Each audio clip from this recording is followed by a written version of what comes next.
Please subscribe for more updates. Bell button pi click చేయండి.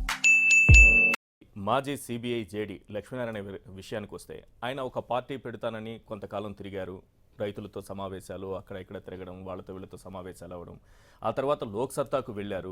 ఆ తర్వాత వెంటనే సాయంత్రానికల్లా మళ్ళీ బయటకు వచ్చారు.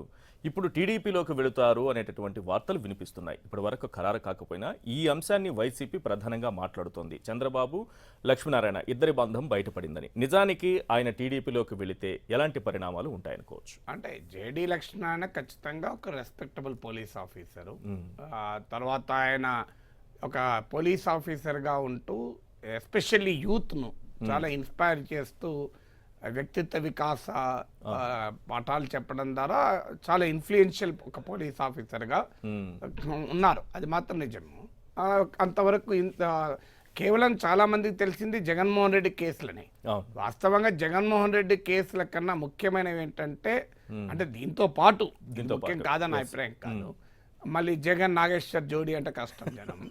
సో అందువల్ల జగన్మోహన్ రెడ్డి కేసుల కన్నా తో పాటు కూడా ముఖ్యమైనవి ఏంటంటే సత్యం కేసు, అలాగే గాలి జనార్దన్ రెడ్డి కేసు.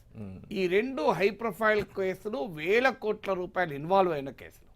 అందువల్ల ఒక ఆఫీసర్ కరప్ట్ అవ్వడానికి చాలా ఈజీగా అవకాశం ఉన్న కేసులు రెండు. సో అందువల్ల ఆ రెండు కేసుల్లో కూడా ఒక రకమైన లాజికల్ ఎండ్కి తీసుకొచ్చి ఇద్దరిని లోపలేశారు సిబిఐ. సో జగన్మోహన్ రెడ్డి సంగతి లోపలేయడము, దానికి ఉన్న పొలిటికల్ బేసిస్ ఎవరైనా భిన్నాభిప్రాయాలు చెప్పచ్చు. కానీ సత్యం కేసులో, అలాగే గాలి జనార్దన్ రెడ్డి కేసులో హ్యాండిల్ చేసినటువంటి తీరు అప్రిషియబుల్. కరప్షన్కు స్కోప్ ఉంది.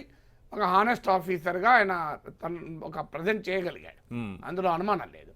అయితే ఆయన తర్వాత పబ్లిక్ లైఫ్ పైన ఆసక్తి ఉండి ఆయన రిజైన్ చేసి వచ్చాడు. చాలా మంది ఎక్స్పెక్ట్ చేసింది అంటే ఒక సెపరేట్గా పార్టీ పెడతాడని. ఎందుకంటే జేడీ అని, జాయింట్ ఫర్ డెవలప్మెంట్ అని జేడీ అనే పేరు వచ్చేలా ఒక సంస్థ పెట్టాడు. దానిపైన కొంత కృషి చేశాడు. ఈవెన్ నేను కూడా వెళ్ళి పాఠాలు చెప్పాను. మంచి ఎఫర్ట్, ప్రయత్నం అనేది చేస్తూ వస్తాడు. కానీ ఆయన పార్టీ పెట్టాలనే విషయంలో చూస్తుంటే కొంత తటపటాయింపు. ఎందుకంటే ఈరోజు రాజకీయ పార్టీ నడపాలంటే చాలా రిసోర్సెస్ కావాలి, చాలా కెరిష్మా కావాలి. ఇప్పుడు ఏదో ఎన్టీ రామారావు, అలాగే మనకు చిరంజీవి, ఇప్పుడు పవన్ కళ్యాణ్, అలాంటి కెరిష్మా లేదు. ఒక ఇమేజ్ ఉన్నమాట నిజం, కానీ ఒక రాజకీయ పార్టీని నడపాల్సిన కెరిష్మా ఒకటి, లేదంటే ఒక పొలిటికల్ ఇష్యూ మూమెంట్. ఇప్పుడు ఉదాహరణకు మన కేసీఆర్కి ఒకటి వచ్చింది, తెలంగాణ ఉద్యమం అనే ఒక పొలిటికల్ ఇష్యూ. అరవింద్ కేజ్రీవాల్కి ఒక అవకాశం వచ్చింది, యాంటీ కరప్షన్ ఉద్యమం. సో ఇలా ఏదో ఒక బేసిస్ ఉండాలి. జగన్మోహన్ రెడ్డికి వచ్చింది రాజశేఖర రెడ్డి వెల్ఫేర్ స్టేటు, రాజశేఖర రెడ్డికి ఉన్నటువంటి పేదల పక్షపాతన ఇమేజ్. సో ఇలా ఒక్కొక్కటి ఒకరికి ఉపయోగపడుతుంది. సో అందువల్ల ఈ కరిష్మా ఇమేజ్ ఉన్న మాట నిజమే, కానీ ఒక పొలిటికల్ పార్టీని నడిపించి అధికారం వైపు రప్పించే అంతటి ఒక పవర్ఫుల్ ఇన్ఫ్లుయెన్స్ ఉన్నదా లేదా అనేది ఆయన కొంత అనుమానం వచ్చినట్టుగా కనబడుతుంది. వచ్చిన తర్వాత ఆయన ఇప్పటికీ ఏ పార్టీలో అంటే నేను ఇప్పుడు మాట్లాడుతున్న సమయానికి, రేపు ఏమవుతుందో ఏ క్షణం ఏమవుతుందో నేను చెప్పలేను. మాట్లాడుతున్న సమయానికి అయితే ఆయన ఇంకా ఏ పార్టీలో చేరలేదు. ఈ వార్త వచ్చిన రోజే నేను ఫోన్ చేసి మాట్లాడాను, సరే ఇవన్నీ స్పెక్యులేషన్, నేను ఇంకేమీ నేను తీసుకోలేదు అని అన్నారు. కానీ మీడియాలో వస్తోంది గనక, నేను ఎట్టి పరిస్థితుల్లో చేరను అని ఆయన ప్రకటించలేదు గనక, చంద్రబాబు నాయుడు కూడా ప్రెస్ కాన్ఫరెన్స్ లో కొట్టిపారేయలేదు గనక, డెఫినెట్ గా there is element of speculation కు బలం అయితే చేకూరింది. సో అందువల్ల ఆయన ఒకసారి తన పార్టీ నడపడానికి ఒక ప్రయత్నం కూడా చేసినట్టు కనబడుతుంది. నిజంగా ఆయన ఏదో ఒక పార్టీలో చేరటానికే ఐపీఎస్ ఉద్యోగానికి రాజీనామా చేసి ఉంటే వెంటనే చేరేవాడు కదా, ఆయన ఎవరు ఆపలేడు కదా. ఏముంటే విమర్శలు వస్తాయి అంతే తప్ప, ఆ విమర్శలు ఇప్పుడైనా వస్తాయి, ఎప్పుడైనా వస్తాయి. అందువల్ల ఆయన ఐపీఎస్ రిజైన్ చేసి కొన్ని మాసాలైనాయి, కొన్ని ఫ్యూ మంత్స్ అయింది. సో అందువల్ల పార్టీలో చేరితే ఇమీడియట్ గా చేరవాలి. దేశంలో చాలా మంది ఉన్నారు అలా, డీజీపీ స్థాయిలో పనిచేసి వెంటనే రిటైర్ అయిన మరుక్షణమే, మన ఆంధ్రప్రదేశ్ లో కూడా డీజీపీ స్థాయిలో పనిచేసిన వ్యక్తి రిటైర్ అయిన వెంటనే వెళ్ళి చేరారుగా. ఐఏఎస్ అధికారులు, చీఫ్ సెక్రటరీగా పనిచేసిన వ్యక్తి వెంటనే వెళ్ళి చేరారుగా.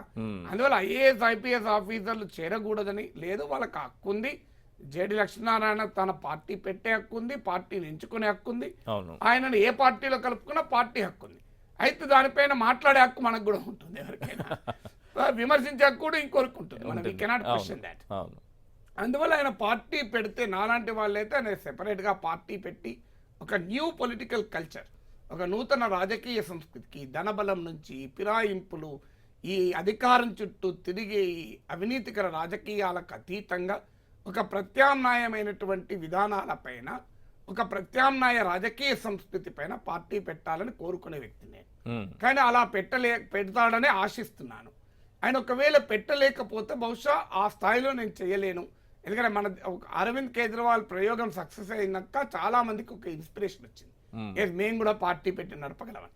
నాకు కూడా చాలా మంది ఫోన్లు చేస్తుంటారు, కింద కామెంట్లు పెడుతుంటారు నా వీడియోల కింద, సార్ మీరే సీఎం కావాలి అని. నేను ఆ మాటలని భ్రమపడలేదు ఇప్పటివరకు.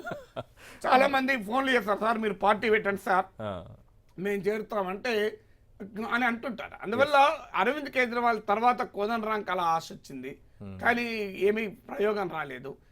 ఈ అరవింద్ కేజ్రీవాల్ ఎంత ఉత్సాహాన్ని ఇచ్చిందో జయప్రకాష్ నారాయణ్ అంత నిరాశపరిచింది. అవును. అందువల్ల బహుశా జేడి లక్ష్మీనారాయణ పైన అరవింద్ కేజ్రీవాల్ సక్సెస్ ఇన్ఫ్లుయెన్స్ ఉండుంటుంది, కేజ్రీవాల్ ఎక్స్పెరిమెంట్ సక్సెస్, అలాగే Jayaprakash Narayan failure episode impact కూడా ఉండుంటుంది. అందువల్లనే ఆయన ఇంకా తటపటాయిస్తున్నాడు, అటు ఇటు ఏం చేయాలంటున్నాడు అంటే ఈ రెండు ఇన్ఫ్లుయెన్స్ ఒక మనిషి పైన ఉన్నప్పుడు కేజ్రీవాల్ ఎక్స్పెరిమెంట్ ఇన్ఫ్లుయెన్స్ ఏమో మోటివేట్ చేస్తూ ఉంటుంది, జేపీ ఇన్ఫ్లుయెన్స్ ఎపిసోడ్ ఏమో పక్కకు లాగుతూ ఉంటుంది. అలాంటప్పుడు ఆయన పార్టీ పెట్టినప్పుడు ఆయనకు ఉన్న ఆప్షన్స్ ఏంటి, ఒకవేళ రాజకీయాల్లో రావాలంటే ఆప్షన్స్ ఏంటి? చాలా మంది అనుకున్నది మొదట్లో వచ్చిన వార్త అంటే బీజేపీలో చేరతాడని. ఎందుకంటే ఆయన వీర సావర్కర్ జీవిత చరిత్ర నుంచి, ఆయన రచనల నుంచి కూడా కోట్ చేస్తుంటాడు. ఈ దేశంలో వీర సావర్కర్ ను పొలిటికల్ ఫిలాసఫర్ గా కోట్ చేసే వాళ్ళు ఆర్ఎస్ఎస్ బీజేపీ వాళ్ళు, ఇంకెవరు చేయరు. అందువల్ల ఆ అనుమానం కూడా చాలా మంది కలిగింది. ఎందుకంటే ఫిలాసఫికల్ గానే ఒకప్పుడు ఒక వివాదం కూడా వచ్చింది, ఆర్ఎస్ఎస్ లాగా ఆయన అభివాదం చేశాడు అని. అంటే ఆర్ఎస్ఎస్ వాళ్ళ ట్రేడ్ మార్క్ అభివాదం ఉంటుంది, మాతృభూమి సదావస్థలే అని. సో అది కూడా ప్రశ్న వచ్చింది. సో ఇవన్నిటి వల్ల ఒక స్పెక్యులేషన్ ఏమొచ్చింది, బీజేపీతో కలుస్తాడు అని. కానీ ఆయన బీజేపీతో కలుస్తాడని టు బీ ఫేర్ ఎన్నడూ చెప్పలేదు. సో బీజేపీలో ఇవాళ ఆంధ్రప్రదేశ్లో ఎవరైనా కలుస్తారా అంటే చాలా రేర్ కేసు. ఇక పొలిటికల్ ఫ్యూచర్, పొలిటికల్ అంబిషన్ ఉన్న వాళ్ళు కలవరు, ఏదో ఒక ప్లాట్ఫామ్ ఉన్న వాళ్ళు కలుస్తారు. ఎందుకంటే ఉన్న వాళ్ళే పోతున్న టైం ఇది. ఇప్పుడు ఆకుల సత్యనారాయణ ఎమ్మెల్యే వెళ్ళిపోయాడు, అసలు legislature party leader Vishnu Kumar రాజే నేను పోటీ చేస్తా కానీ ఏ పార్టీ తరఫున చేస్తున్నా తెలియదు అన్నాడు. సో అలాంటి రాజకీయాలు ఉన్న సమయంలో ఏమవుతుందా అనేది పురంధరేశ్వరి కొడుకు భర్త వెళ్ళి వైసీపీలో చేరారు. అందువల్ల ఇవాళ బీజేపీలో చేరి ఏం చేస్తాడు, జోగి జోగి రాసుకుంటే బురద రాలుతుందని అంటుంటాను అందరూ. అందువల్ల అది కూడా ఇంకో బీజేపీ కూడా ఇతను చేర్చుకుంటుందా ఇంకో పాయింట్. ఎందుకంటే బీజేపీకి జగన్మోహన్ రెడ్డి అవసరం ఫ్యూచర్ లో. అందువల్ల జగన్మోహన్ రెడ్డిని యాంటగనైజ్ చేసే చర్య బీజేపీ తీసుకోదు, ఇంపాసిబుల్. ఎందుకంటే బీజేపీకి ఇప్పుడు చంద్రబాబు నాయుడు సపోర్ట్ అవకాశం లేదు. ఆంధ్రప్రదేశ్ లో ఎంపీ సీట్లు ఎవరికి వస్తే చంద్రబాబుకి వస్తే, లేకపోతే జగన్కి వస్తాయి, ఇంకెవరికైతే రావు కదా. సో అందువల్ల చంద్రబాబు నాయుడు ఎలాగో కాంగ్రెస్ తో ఉన్నాడు, రాహుల్ గాంధీ అంటున్నాడు. అందువల్ల బీజేపీ ఎట్టి పరిస్థితుల్లో జగన్మోహన్ రెడ్డికి ఆగ్రహం కలిగించే, ఆయనను డిసప్పాయింట్ చేసే ఏ పని బీజేపీ చేయదు. అందువల్ల జేడీ లక్ష్మీనారాయణను బీజేపీ చేర్చుకోవడానికి కూడా అదొక ఫ్యాక్టర్ ఉంటుంది మీకు. ఇక రెండో కాంగ్రెస్ లో అసలు ఎవరు చేరుతారు, ఉన్నోళ్ళే పోతారు కదా, కోట్ల అందరు కిషోర్ చంద్ర దొరికిన వాళ్ళు దొరికినట్టు పోతున్నారు. ఒక రఘువీరారెడ్డి మిగిలాడు, ఎప్పుడు పోతాడో తెలియదు. అందువల్ల అది అక్కడ అవకాశం లేదు. వైఎస్ఆర్ కాంగ్రెస్ లో చేరే అవకాశమే లేదు. ఎందుకంటే ఇక అది చేరితే జగన్మోహన్ రెడ్డికి ఇక బ్రహ్మాండంగా అన్ని పుణ్యనదుల నెత్తి మీద పోతున్నట్టే. ఒకవేళ జేడి లక్ష్మణ వైసీపీలో చేరితే ఇంకేమున్నది, ఇక కౌరవ పాండవులు కలిసినట్టే కదా. సో అది అవకాశం లేదు. జనసేనలో చేరుతాడని ఒక వార్త వచ్చింది. కానీ జనసేనలో చేరాలంటే ఆ పార్టీ ఇప్పటికీ పుంజుకొని ఒక ఆల్టర్నేటివ్ గా థర్డ్ ఫోర్త్ గా ఎమర్జ్ అవుతుందా అనేది. అందులో మరి పవన్ కళ్యాణ్ కు సెకండ్ లీడర్ గా పనిచేయాలి. చంద్రబాబు నాయుడుకో లేకుంటే నరేంద్ర మోడీకో సెకండ్ లీడర్ గా పనిచేయడం వేరు, పవన్ కళ్యాణ్ సెకండ్ లీడర్ గా పనిచేయడం వేరు. సో ఈ డైమెన్షన్స్ కూడా ఉంటాయి. అందువల్ల బహుశా జనసేన ఎమర్జ్ అయ్యే పొలిటికల్ ఫోర్స్ లేదు కనుక ఆ ప్రశ్న వేసినప్పుడు ఇక మిగిలింది టీడీపీ. అందువల్ల టీడీపీలో చేరాలి అనే ఆలోచన చేస్తున్నట్టు కనబడుతుంది నా విశ్లేషణ. కానీ టీడీపీలో చేరితే మాత్రం డెఫినెట్ గా అటు తెలుగుదేశంకు ఇబ్బందే, లక్ష్మీనారాయణ గారికి కూడా అది క్వశ్చన్ మార్కే, అందులో అనుమానం అయితే లేదు. తెలుగుదేశంకి ఎట్లా ఇబ్బంది, ఇప్పుడు ఏ నరేటివ్ అయితే చంద్రబాబు నాయుడు ఎస్టాబ్లిష్ చేస్తున్నాడో, ఇప్పుడు ఆయన ఎస్టాబ్లిష్ చేస్తున్న నరేటివ్ ఏంటి? జగన్ మోడీ మోడీ. జోడీ. అవును. ఇది పొలిటికల్ నరేటివ్ ఎస్టాబ్లిష్ చేస్తానికి. ఇప్పుడు దీనికి ప్రతిగా జగన్మోహన్ రెడ్డి ఈడీ జేడీని ప్రయోగిస్తాడు. అవును. సో అందువల్ల నా పైన ఇప్పుడు జేడీ లక్ష్మీనారాయణ కేసులు ఎక్కడికి వెళ్ళి వచ్చాయి? చంద్రబాబు నాయుడుతో ఉన్న బంధం వల్లే వచ్చాయి. ఇప్పుడు ఆల్రెడీ జగన్ అనుకూల మీడియాలో అది మొదలైంది. అవును. సో ఎప్పుడైతే ఈ వార్త వచ్చిందో, టీడీపీ అనుకూల మీడియాలో వచ్చిందో, జగన్ అనుకూల మీడియాలో ఇది మొదలైంది. అందువల్ల జగన్మోహన్ రెడ్డికి ఒక పెద్ద ఆయుధం వస్తుంది. అంటే చంద్రబాబు నాయుడు ఏ నరేటివ్ అయితే జనంలో ఎస్టాబ్లిష్ చేయదలుచుకున్నాడో ఆ నరేటివ్ ని న్యూట్రలైజ్ చేయడానికి ఒక జగన్మోహన్ రెడ్డికి ఒక పవర్ఫుల్ వెపన్ వస్తుంది.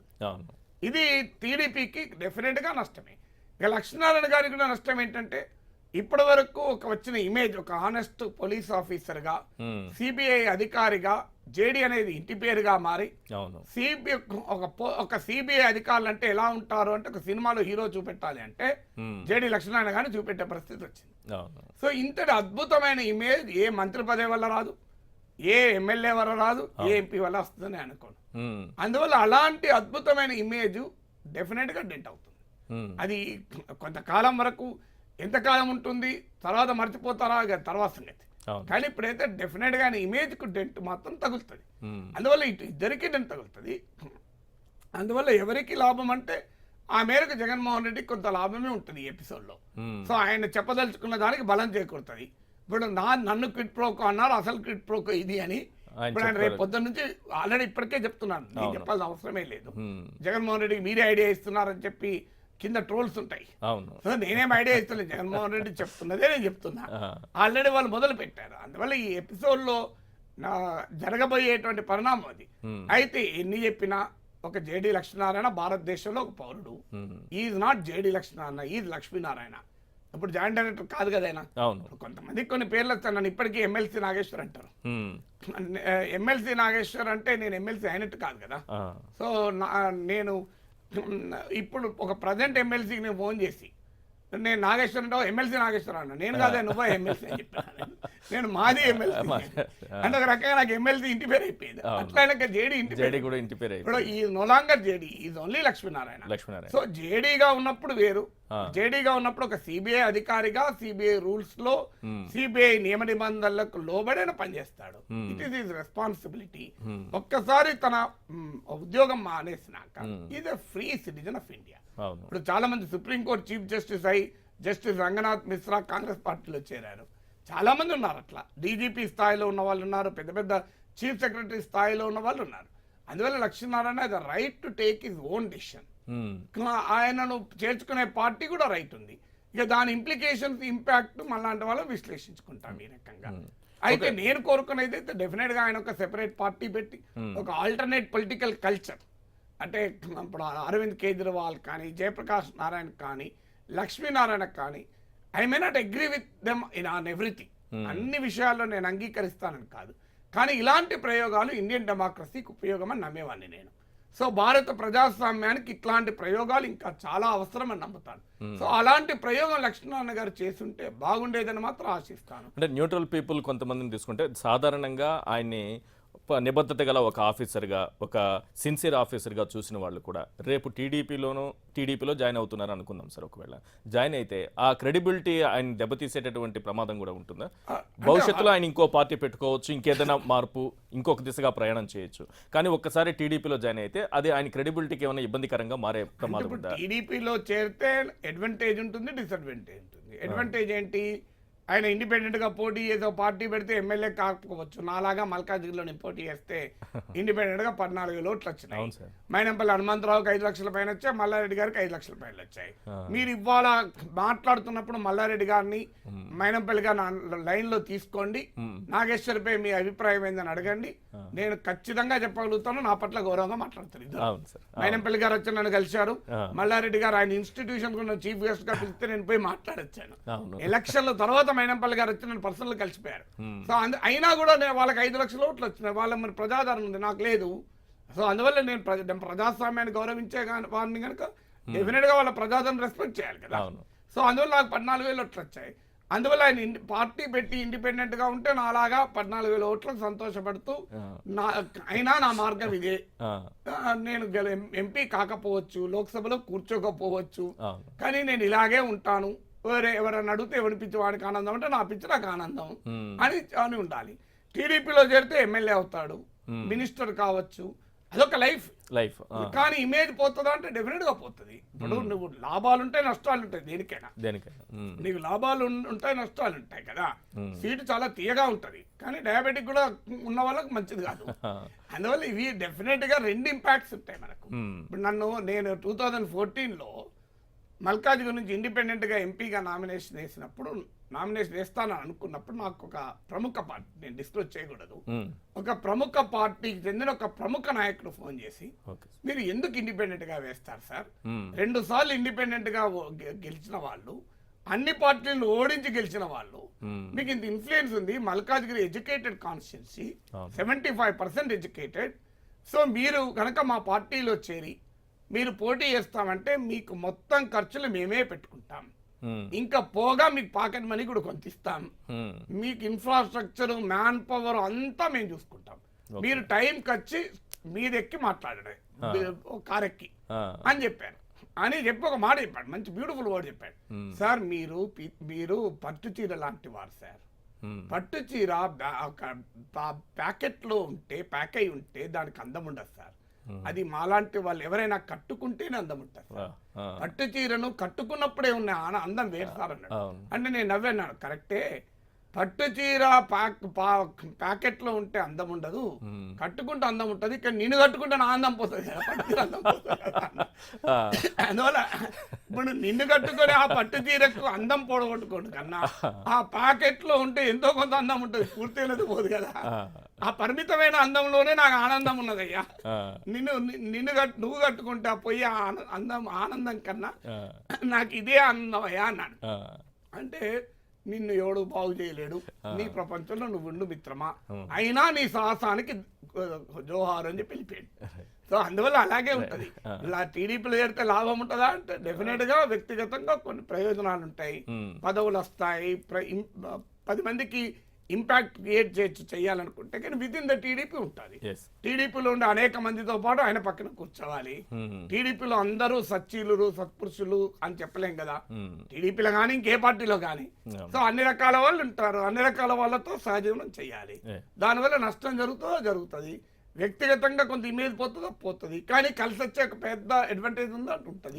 It's an individual choice. నాలంటాడు ఇలాగే ఉండాలని కోరుకున్నాడు, ఆయన ఎలా ఉంటాడో, ఆయన ఏం కోరుకుంటాడో ఆయన ఇష్టం. ఆయన ఏం కోరుకున్నా ఒక మిత్రునిగా, ఒక మంచి పేరున్న IPS అధికారిగా, సమాజం పైన ఒక ప్రభావం చూపిన వ్యక్తిగా ఆయన విజయం సాధించాలని మాత్రమే కోరుకుంటాను.